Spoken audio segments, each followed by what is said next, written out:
चोट हो रहे मुंगड़ी बड़ी मोट हो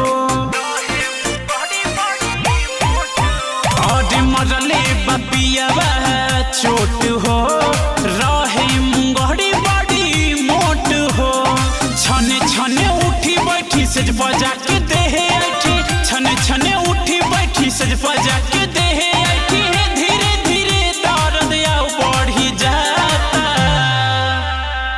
ए डॉक्टर साहब कमरिया पिराता सुइया लगा दी हमरा कुछो ना सुहाता। ए डॉक्टर साहब कमरिया पिराता सुइया लगा दी हमरा कुछो ना सुहाता।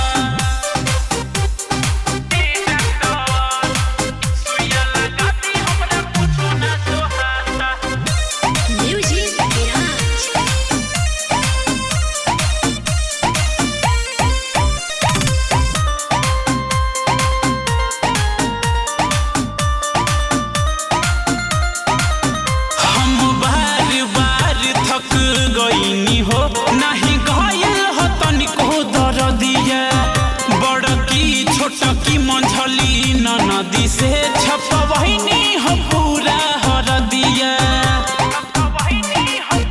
अरे बुझी ना हम बार बार थक गईनी हो नहीं घायल हो तनिको दर्दिया बड़की छोटकी मंझली नदी से छपवहिनी हो पूरा हरदिया।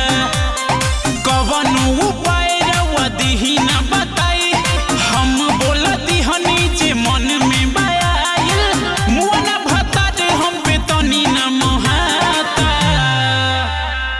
ए डॉक्टर साहब कमरिया पिराता सुइया लगा दी हमरा कुछो ना सोहाता। ए डॉक्टर साहब कमरिया पिराता सुइया लगा दी हमरा कुछो ना सोहाता। सुइया लगा दी हमरा कुछो ना सोहाता।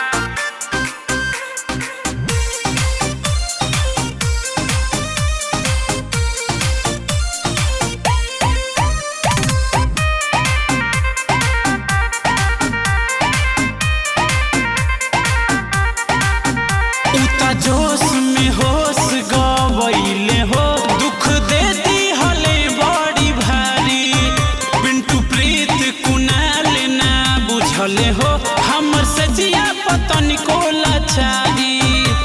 अरे बड़ी जुलुम कई देले बा।